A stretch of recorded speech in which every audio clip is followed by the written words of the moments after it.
ये जो हमें दुख मिलते हैं ना, ये पाप के कारण मिलते हैं। लोग मारे घूम रहे हैं, दुख मिटाने के लिए सोचते हैं कोई जादू कर दे, कोई टोना कर दे, कोई जंतुर बांध दे, कोई आशीर्वाद दे दे। अरे काहे को पागल हो? यदि तुम अच्छे आचरण करते हो, भगवान नाम जप करते हो, सद्धर्म से चलते हो, तो तुम्हें किसी से आशीर्वाद मांगने की जरूरत नहीं। बात मान लीजिए, प्रार्थना मान लीजिए। दिखावे में लाखों लोग अपने जीवन को नष्ट करने के लिए तैयार हैं। ये माया का ही तो दिखावा है जिसमें जन्म के जन्म हमारे नष्ट होते जा रहे हैं। सत्य मार्ग को क्यों नहीं पकड़ते हो? किसी के आशीर्वाद की जरूरत नहीं आपको आनंद प्राप्ति के लिए। आप आनंद के बच्चा हो, आनंद स्वरूप हो। जिनसे आशीर्वाद मांगते हो उनके अंदर जो आत्म तत्व बैठा है वो तुम्हारे अंदर बैठा है। वही संपूर्ण आनंद लिए तुम्हारे अंदर बैठा है। तुम्हें किसी से गिगियाने की जरूरत नहीं। बस तुम अपने स्वरूप को नहीं पहचान पा रहे हो, अपनी शक्ति को जागृत नहीं कर पा रहे हो, इसलिए तुम दौड़े घूम रहे हो। भागने की जरूरत नहीं है। सत्संग सुनो, उसे अपने आचरण में उतारो।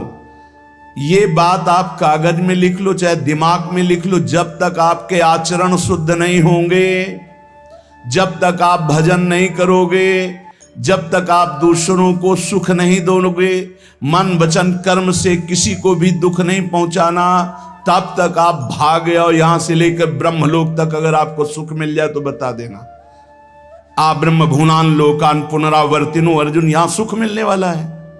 आ ब्रह्म स्तंभ पर्यंतम सर्वम मायामयम जगत, यहां सुख मिलने वाला है। अगर सुख सिंधु भगवान का भजन नहीं करेंगे, बैठ के अपने घर में बैठकर आधा घंटा भजन नहीं करेंगे, मारे घूम रहे हैं, सोच रहे हैं ये भगवान का अवतार है, हमारा कल्याण हो जाएगा।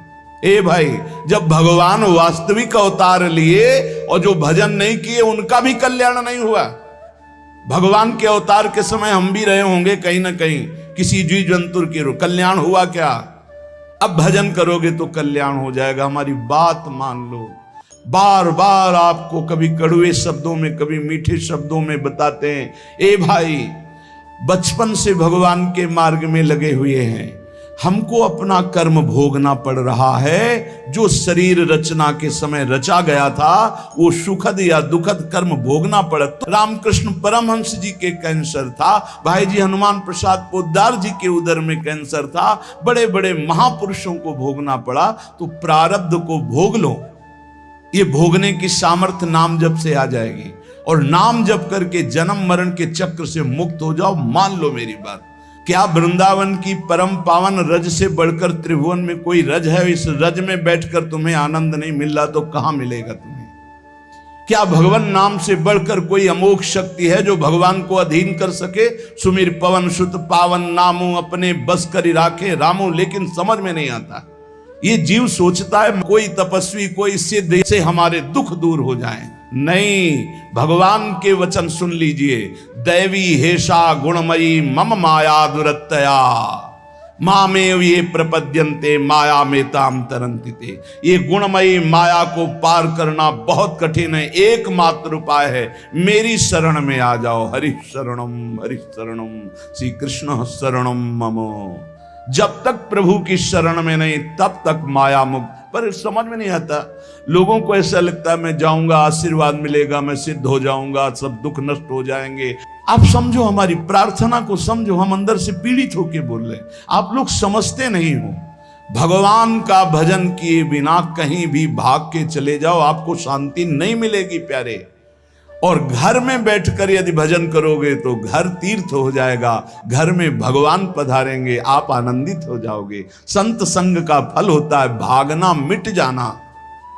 सत्संगत संस्कृति कर अंता, ये जो जन्म मरण का भागना ये मिट जाएगा। ये छोटे मोटे भागने से, शब्द सुना, मनन किया, आचरण में लग गए। कभी महीना 2 महीना में अगर संयोग बना तो हम बैठ के सत्संग सुन रहे हैं, नहीं तो हमारे पास यंत्र है, हम रोज उससे नवीन उत्साह प्राप्त करें भगवत मार्ग में चलने का। जब मिले तब दर्शन कर लिए, नहीं तो हम उनकी आज्ञा पर चल रहे हैं तो हमारा सदैव सानिध्य है।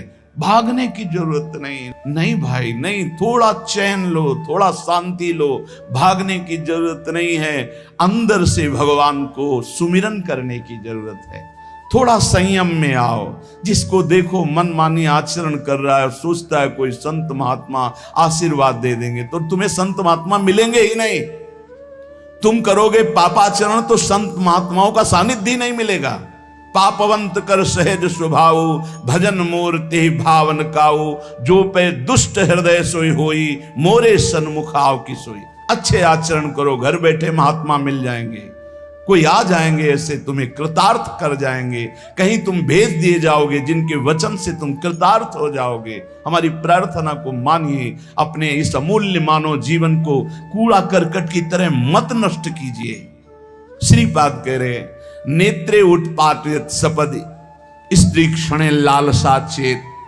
यदि ये गंदी लालसाएं उत्पन्न हो रही हैं तो थोड़ा शासन में लाओ अपनी इंद्रियों को, छूट मत दो। बहुत जीवन व्यर्थ कर दिया इन इंद्रियों ने, अब सावधान हो जाओ। तुम स्वतंत्र सिंहवत जीवन व्यतीत करने के लिए मानव जीवन प्रकट किए भगवान ने तुम्हारा। तुम इंद्रियों के गुलाम होकर, मन के गुलाम होकर, भोगों के गुलाम होकर के जीने के लिए नहीं आए हो मनुष्य देह में। देवता तरसते हैं इस मानव देह के लिए।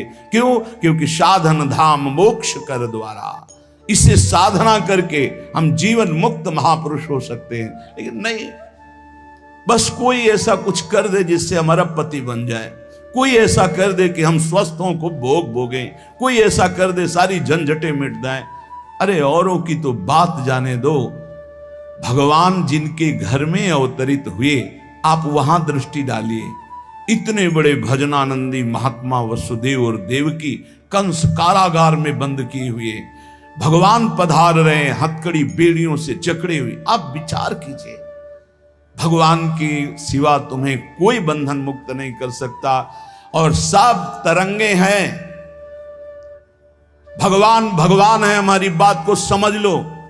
भगवान भगवान है, भगवान के भाव में डूब करके सब भगवत स्वरूप हैं। तरंग में वायु विकार है, वायु विकार हटा तो समुद्र ही है। पर इतना भेद है कि समुद्र करोड़ों अनंत तरंगे प्रकट कर सकता है, लेकिन एक तरंग समुद्र नहीं प्रकट कर सकती। ऐसे ही जितने महापुरुष हैं, जितने सिद्ध महापुरुष हुए, भक्त हो चाहे ज्ञानी हो चाहे योगी हो, वो माया विकार को नष्ट करके ब्रह्म रूप में लीन हो गए, तो ब्रह्म स्वरूप वो भी हो गए। ब्रह्मविद ब्रह्म ही भवति, लेकिन ब्रह्म तो ब्रह्म है जिसने एक संकल्प मात्र से अनंत सृष्टि का सृजन कर दिया। उसकी समानता करने वाला त्रिभुवन में कोई नहीं है। तो उन्हीं भगवान की, चाहे निराकार मानो, साकार मानो, सगुण मानो, निर्गुण मानो, उन्हीं भगवान की शरण में जाने के लिए सब संत महात्मा, और जो भगवान की शरण से अलग करके अपने को भगवान माने, तो हमें लगता है फिर बचना चाहिए ऐसे भगवानों से, जो अपने वचन से, अपने आचरण से, अपने हृदय की भावनाओं से जीवों के माया जनित आकर्षण को नष्ट करके श्री भगवान से प्रीति करावे। उसे संत कहते हैं, उसे ब्रह्मर्षि कहते हैं, उसे महात्मा कहते हैं, उसे भक्त कहते हैं। शास्त्र उठा के देख लो, ब्रह्म स्वरूप हो गए हैं। दूसरों ने अनुभव किया कि साक्षात ब्रह्म है, लेकिन वो जब बोले तो अपने को ब्रह्म नहीं बोले। गोस्वामी तुलसीदास जी साक्षात भगवान के स्वरूप हो चुके। वो क्या कह रहे हैं? जो मैं अपने अवगुण कहूं, बाढ़े कथा पार नहीं लहूं, ताते मैं कछु अलप बखाने, थोड़े महू समुझे सयाने। कह रहे मैं अपने अवगुणों की यदि कथा कहूं तो ग्रंथ भर जाएगा। थोड़े बता दिए हैं कि मैं अवगुणी हूं। इसमें जो विवेकी जन हैं वो समझ पाएंगे मेरी बात को। क्या समझ पाएंगे? कि भगवान की शरण में जाने से जीव भगवत स्वरूप हो जाता है। गोस्वामी जी भगवत स्वरूप है। सामने भगवान बैठे हुए सबरी माता का स्तवन कर रहे हैं नवधा भक्ति के द्वारा, और सबरी जी ऐसा कह रहे, अधम ते अधम अधम अति नारी, तिनमा मैं मति मंद अघारी। ये है महापुरुष। भगवान के चरणारविंद की, नाम की, लीला कथा की वृत्ति हृदय में जिनके संग से जागृत हो, वही सत्संग है। हम लोग बड़े बावरे हैं, अरे तरंग कभी समुद्र प्रकट कर सकती है? सब तरंगे हैं, वायु विकार हटा समुद्र हो गई, मुझे कोई इस पे संशय नहीं। बूंद अलग है तो बूंद है, और समुद्र में गिर गई तो समुद्र है, लेकिन बूंद समुद्र नहीं प्रकट कर सकती। ऐसी करोड़ों अनंत बूंदे समुद्र से लहरों से ऐसे उठती रहती है, उनका नाम भगवान है, जिनसे अनंत महात्मा, अनंत ब्रह्म ऋषि, अनंत ब्रह्मांड सृजन, उन भगवान की शरण में जाने से इस माया से मुक्ति होती है। साहब समझ नहीं पा रहे। अरे जिनका नाम जप कर, जिनका चिंतन करके, जिनके आश्रय से जीव ब्रह्ममय हो जाता है, भगवत स्वरूप हो जाता है, वही तुम्हें करना है। यही सत्संग से प्राप्त होता है। अगर ये ना प्राप्त हो तो सत्संग नहीं है, वो कहीं ना कहीं घुमा करके हमको भटकाया जा रहा है। भगवान भगवान है, वही सबके हृदय में है। जो हृदयस्थ भगवान में तन्मय हो गया, उसमें और भगवान में अंतर नहीं, बिल्कुल मुझे संशय नहीं। पर भगवान भगवान हैं, इतना समझना पड़ेगा। उनके स्थान में कोई नहीं है, उनके समान कोई नहीं है, फिर उनसे बड़ा कौन हो सकता है? ये भोले भाले जीव समझते नहीं, भागे घूम रहे। उन्हीं भगवान का नाम जप करो, चीख चीख के कहते हर प्रश्न का उत्तर नाम है। अगर नाम जप करके देखो तो प्रश्न ही नहीं रह जाएगा, सब समाधान हो जाएंगे। और भागे घूमे तो कभी प्रश्न की कभी शांति नहीं होगी, संशय पर संशय उठता चला जाएगा। श्रीपाद कह रहे हैं, यदि हमारी इंद्रियां कुमार्गगामी हो रही तो हमें शासन में लेना चाहिए। शासन में नहीं लोगे तो शासन तुम्हें शासन में ले लेगा। दो शासन है, एक है राष्ट्रीय शासन, एक है भागवतिक शासन। भागवतिक शासन जब लेगा तो फिर कोई बचा नहीं सकता, इसलिए अभी अवसर है, निकल चलो, निकल चलो। भागने की कहीं जरूरत नहीं, किसी से आशीर्वाद नहीं मिलेगा। कब होगा? हम कह रहे राधा राधा जपो, अगर कल्याण ना हो जाए तो हमें बता देना। भगवान अर्जुन से क्या कह रहे हैं? सामने अर्जुन जी खड़े हैं, कह रहे हैं तुम मुझे तभी अनुभव कर पाओगे जब अनन्य चेता सततम यो माम स्मृति नित्य सा तस्याम सुलभा पार्थ। सामने खड़े हो, कह रहे सुलभ नहीं हूं मैं, सुलभ उनके लिए हूं जो मेरा अनन्य भजन करते हैं, अनन्य चिंतन कर। पकड़ ही नहीं पा रहे, लाख सत्संग सुन रहे, पकड़ ही नहीं पा रहे। बिल्कुल नहीं, ऐसे नहीं हो। थोड़ा विवेकवान हो, मनुष्य जीवन मिला है। ऐसा नहीं कि कोई तुम्हें प्रलोभन दे दे तो हम तुम्हारे रोग नष्ट कर देंगे, हम तुम्हें सिद्ध कर देंगे, हम तुम्हें धनी बना देंगे। हम कहते हैं कि हो सकता है 1000 जाते उनमें से 100 लोग ठीक हो गए हों। कैसे? पूर्व का पुण्य 100 का तुक्का लगा और ठीक हो गए। वो कहते हैं कि मैं कसम खा के कहता हूं मैं ठीक हो गया हूं। हम बिल्कुल 100% मानते ठीक हो गए, लेकिन उसके प्रताप से नहीं, आप अपने पुण्य प्रताप से ठीक हो गए। आपके ठीक होने का समय आ गया है, इसलिए आपका तुक्का लगा, आप गए, यश उसको मिल गया और आपका काम बन गया। हमारी बात को समझो। अपने लोग बहुत शास्त्र सम्मत, बहुत उसको सुलझ कर भगवत मार्ग को चल करके आपको बोल रहे हैं। अगर इन कर्मों को मिटाने के लिए जो हमारे शास्त्र बने हुए हैं उनके सिद्धांत के अनुसार चला जाए तो मिटा दिया जाएगा। लेकिन जब मिटाने की सामर्थ्य आती है तब लगता है अब इसको रख के क्या करेंगे, हमारे को तो प्रभु के पास जाना है, हमें तो दिव्य भाव देह प्राप्त है, हमें अपने स्वामी, अब इस शरीर का क्या करेंगे। तो जैसे सांप अपनी केचुल से संबंध नहीं रखता, ऐसे महापुरुष अपने शरीर से संबंध नहीं रखते। आप हमारी बात को समझ नहीं पा रहे, भटकते घूम रहे हैं, मारे घूम रहे हैं, क्लेश, अशांति, नाना प्रकार के दुख। अरे भाई, भगवान की शरणागति प्रतिपल परमानंद प्रदान करती है। क्यों नहीं शरण में हो जाते? क्या तुम्हारा पांच भौतिक देह नहीं? क्या हमारा पांच भौतिक देह नहीं? क्या तुम भगवान के अंश नहीं? क्या हम भगवान के अंश नहीं? अंतर क्या है? तुम संसार का चिंतन करते हो, भगवान का चिंतन करते हैं, तो क्या तुम भगवान का चिंतन करके नहीं बन सकते महापुरुष? क्या तुम स्वयं ऐसी शक्तियों को जागृत नहीं कर सकते? तुम सो रहे हो, जागो, भागने की जरूरत नहीं। ये जो गलत इंद्रियां जा रही हैं, इन इंद्रियों को रोकिए, भगवान की तरफ लगाइए। नहीं लगाओगे तो कहीं भाग के चले जाओ, धोखा ही मिलेगा, तुम्हें शांति नहीं मिल सकती, तुम्हें विश्राम नहीं मिल सकता, तुम सुखी नहीं हो सकते। इन बातों को लिख लो और पूरे विश्व में घूम के चले आओ, चाहे जहां चले जाओ, कुछ नहीं होने वाला।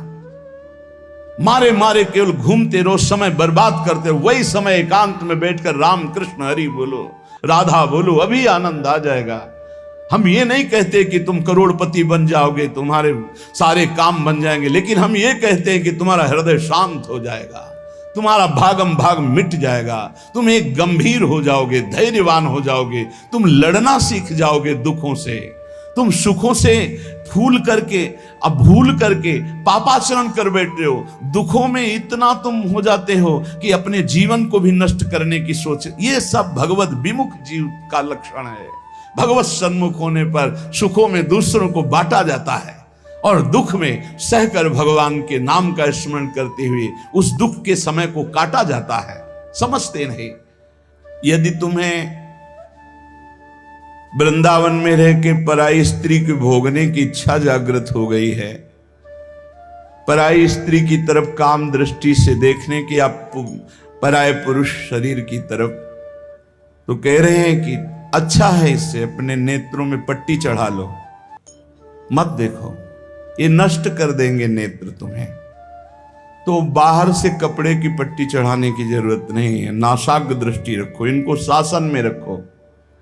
श्रीपाद करें नेत्रे उत्पाटयति सपदि, जहां साधक असावधान होता है वहां पश्चाताप उसको होता है, जलन होती है और उसके परमार्थ में विघ्न आ जाता है। इसलिए ब्रह्मा जी ने ऐसी रचना की है कि स्त्री को पुरुष शरीर में आकर्षण, पुरुष को स्त्री शरीर में आकर्षण या भोग बुद्धि से देखना, अपने को इसी को सुधारना है। अगर इसी को सुधार लिया तो परमार्थ पुष्ट हो जाएगा। यदि आपको ज्ञान नहीं रहा हो, आपसे ऐसे पाप बन गए हैं, गुरु पत्नी गामी सबसे महापापों में पहले आता है, फिर आता है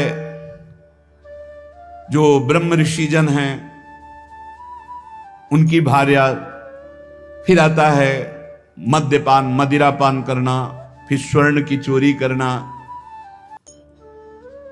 और जो ऐसे पुरुषों का संगी है वो महापापी, गौ हत्या करना महापाप। ऐसे जो महापापी जन हैं, पाप हो चुके हैं उनसे, अब वो विचार करें कि मेरा कल्याण कैसे हो सकता है, मैं तो महापापी हूं।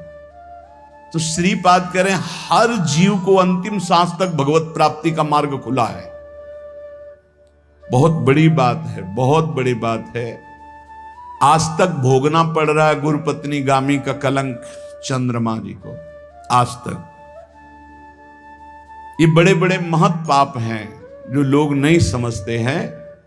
ये बात समझ लें, पर स्त्री गमन, मदिरापान, द्वैत कीड़ा, स्वर्ण चोरी, गुरुपत्नी गामी, ब्रह्म ऋषियों की तरफ जो उनकी भार्या है उनकी तरफ ये काम भाव से देखना, गौ हत्या, ये महत पाप हैं। ये पाप नष्ट कर देते। भ्रूण हत्या, ये सब महत पाप है। अगर ये पाप बन गए हैं जाने अनजाने में जीवन में, और अब हमने सत्संग सुना तो अब हमें प्रायश्चित हो रहा है कि मेरा कल्याण कैसे हो सकता है।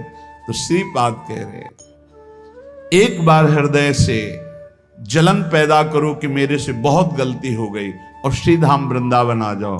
वृंदावन की परिक्रमा करो, रज में लौटो, रसिकों का संग करो। ये नियम ले लो कि अब जीवन में कभी पाप नहीं करेंगे, और नाम जपना शुरू कर दो। तो कह रहे हैं निश्चय सुनिर्वाही महाधार्मिका, निश्चित वो धार्मिक हो जाएगा, उसके सारे पाप नष्ट हो जाएंगे और भगवत प्राप्ति कर लेगा इसी जन्म में। भगवत प्राप्ति आखिरी सांस तक हो सकती है। आखिरी सांस में बोला राधा राम कृष्ण हरि, बिल्कुल भगवत प्राप्ति हो जाएगी। विश्वास कर लो इस बात पे। इसलिए कोई भी कभी निराश न हो कि मुझे भगवत प्राप्ति नहीं हो सकती, मेरा कल्याण नहीं हो सकता। इस श्लोक में श्रीपाद ने बताया, यदि ऐसे महापाप किए हुए हो तो श्रीधाम वृंदावन आ जाओ। धाम है भगवान का, निज धाम है। जो बड़े बड़े तीर्थों के अवगाहन से पाप नष्ट नहीं होते, जो कि महापाप कहलाते हैं, वो धाम में रज में लौटने से, परिक्रमा करने से, नाम कीर्तन करने से, सत्संग सुनकर सतमार्ग में चलने से, कह रहे हैं निश्चय सुनिर्वाही महाधार्मिका, निश्चय उसके सारे पाप नष्ट हो जाएंगे और वो धार्मिक ही नहीं महाधार्मिक हो जाएगा। यदि ऐसा पुरुष है, ऊपर के श्लोक में जो बताया महापापी, अब कह रहे हैं अगर ऐसा पुरुष है कि कभी धर्म की चर्चा ही नहीं सुनी। जो सदैव अधर्म में ही ग्रस्त रहा है और इतना नीच है कि पापी लोग भी उसकी निंदा करते हैं। कुछ पाप ऐसे होते हैं जिनकी पापी लोग भी निंदा करते हैं। जैसे जेल कोई जाता है, हमें बताया गया है, तो उनमें कैदी लोग पूछते हैं क्या करके आया। वो बताया गया कि भाई ये राष्ट्र रक्षा के लिए ऐसा ऐसा किया, पर अधिकार नहीं था, तो अनाधिकार चेष्टा में इसने अपने समाज की रक्षा के लिए ऐसे ऐसे किसी ऐसे उपद्रवी को मारा। तो हाथ मिलाते हैं उसको सम। ये काहे क्या है? बोले अपनी बेटी के साथ ऐसा गंदा आचरण कर। तो बोले वहां के कैदी भी गुस्सा होकर उस पर दृष्टि रखते हैं, उसे घृणित दृष्टि से देखते हैं। तो यहां कह रहे हैं जो धर्म की वार्ता नहीं जानता, अधर्म से ग्रसित रहा है, और नीच पुरुष पापी लोग भी उस पर क्रोध दृष्टि से देखते हैं कि बहुत ही नीच है ये। ऐसे खोट कर्म करने वाला समाज से जो बहिष्कृत हो चुका है और निश्चित हो चुका है कि अब इसकी दुर्गति पक्की है, उसके लिए भी एक चांस है। बोले निजोरु कृपया शांत्या च वृंदावनम स्वस्मिन नामृत चेत ददाति वसतिम धन्योस्ति वृंदावने। बोले निज कृपा से वृंदावन उसको पावन कर सकता है यदि वह करके ये जीवन भर का नियम ले ले कि अब मरूंगा तो इसी रज में वृंदावन से कभी बाहर नहीं जाऊंगा, तो असीम कृपावान प्रिया प्रीतम का निज धाम ये उसके सारे पापों को नष्ट करके उसे धन्य कर, धन्योस्ति वृंदावने, उसे धन्य बना देगा। पहले में महापापों का वर्णन किया, दूसरे में नीच आचरण करने वाला अधर्मी जो सबसे ज्यादा तिरस्कृत है, वो भी अगर श्रीधाम वृंदावन में आमरण वास स्वीकार कर ले कि अब वृंदावन, वैसे तो मैं बहुत पापी नीच हूं पर अब वृंदावन को नहीं छोड़ सकता, आजीवन वृंदावन वास करूंगा चाहे जितना कष्ट मिले, तो श्रीपाद कह रहे हैं चेत ददाति वसतिम धन्योस्ति वृंदावने। वो वृंदावन वास स्वीकार करने के कारण वृंदावन की कृपा से निष्पाप होकर धन्योस्ति, धन्य हो जाएगा, अर्थात उसको भी भगवत प्राप्ति हो जाएगी। देखो जब आनंद मिलेगा तब मन पंगु हो जाएगा। जैसे भौरे में बहुत बड़ी ताकत है कि चाहे जितना मजबूत काठ हो वो बड़े मौज से खेलते खेलते उसमें छेद कर देगा। जब कमल की पराग वृत्ति में वो पहुंचता है तो थोड़ा सा भी पराग को धक्का न लगे, शांत होकर बैठ जाता है, चाहे जीवन खोना पड़े वो कमल की पंखुड़ी को नहीं काटता। ऐसे उदाहरण दे रहे, ऐसे ही तुम्हारा मन तब तक उद्दंडता करता रहेगा जब तक भगवत सुख नहीं मिलेगा, और जिस दिन इसे आनंद मिला भगवद आनंद, ये बैठ जाएगा, इसका अस्तित्व खत्म हो जाएगा, ये बैठ जाए। निज सुख बिन मन होई कि थीरा, बिना आत्मानंद का अनुभव मिले मन स्थिर नहीं होगा, शांत नहीं होगा, विश्राम नहीं पाएगा। भौरे का दृष्टांत देकर के मन को समझा रहे कि मन भौरा है, भटक रहा है विविध भोगों में, बड़ा मजबूत है, बलशाली है, लेकिन ये तभी निर्बल बनेगा जैसे भौरा कमल में आ जाता है तो वहां अपना बल खो देता है। ऐसे ही श्री हरि चरणारविंद, हरि नाम, भगवद आश्रय, भगवत भक्ति, इसी में मन आनंद को प्राप्त होगा। तो आपको कहीं भागने की जरूरत नहीं। आपने सुना कि जंगल में भागने से क्या होगा, जल पीने से क्या होगा, फलाहार रहने से क्या, शांति से अपने घर को ठाकुर जी का मंदिर मान लो, खूब नाम कीर्तन करो, भगवत चर्चा करो, भगवान का सुमिरन करते हुए जीवन व्यतीत करो, इधर भी सुखी परलोक में भी सुखी। किसी से आशीर्वाद मांगने की जरूरत नहीं, दौड़ने भागने की जरूरत नहीं, हाहाकार मचाने की जरूरत। ये बहुत आनंद का जीवन है मानो दे। बस सुलझ जाओ, शांत हो जाओ, जहां तुम हो वहीं सब ठीक है। जो मिल जाए, रूखा सूखा फल है, अन्न है, जल है, जो मिल जाए, प्राण पोषण करो, भगवान का चिंतन करो, सद आचरण करो, बड़ा आनंद में जीवन होगा। लेकिन आनंद से जीने के लिए असद आचरण करते हो, पापाचरण करते हो, आनंद की खोज में। कहां पापाचरण में आनंद है? इसलिए सद आचरण में आ जाओ, भगवद आश्रित हो जाओ, खूब नाम जप करो। भगवान मंगल भवन है, इस गेम से निकाल देंगे। बहुत बड़ा एक गेम है, बहुत बड़ा गेम है। जीतते जीतते हार जाओ, हारते हारते जीत जाओ। तो हम तो जीत गए। नागरी दास ही जन्म जितायो, बलिहारी बलिहारी हमारी सबही बात सुधारी। कृपा करी श्री कुंज बिहारी, अरसी कुंज बिहारी हमारी सबही बात सुधारी। राख्यो अपने वृंदावन मां, बस खास बात बल गई। नहीं, आप क्या समझते हो? हाहाकार मचा हुआ, तांडव मचा हुआ है माया का। ये तो धाम है, इसके प्रभाव से आप बिल्कुल शांत आनंदमय हो। धूल भरी आंधी दूर से निकल रही। नहीं तो आप संसार में देखो, सतोगुण रजोगुण तमोगुण 3 गुण है। सतोगुण तो कहीं कहीं नहीं, रजो और तमो की तांडव वृत्ति मची हुई है। जहां कहीं भगवत चर्चा, भगवत नाम कीर्तन, भगवत गुण, बहुत विक्षेप माया डालती है। इसलिए खूब नाम जप करो, इसी जन्म में भगवत प्राप्ति कर लो, दोबारा इस कलयुग में जन्म ना हो। पक्का ऐसा भजन करो कि आगे अब देखते जाओ। अरे भाई, बड़ा आश्चर्यमय समय, बड़ा आश्चर्यमय समय है।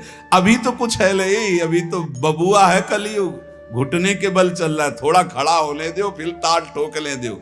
4,32,000, अभी तो 32,000 नहीं पूरे हुए, थोड़ा 1,00,000 1,50,000 पूरे होने दो, फिर इसका है, उसका अपना राज्य है। इसलिए कलयुग के दोषों से बचने के लिए, माया के प्रभाव से मुक्त होने के लिए, समस्त दुखों का नाश करने के लिए समर्थ है भगवान नाम।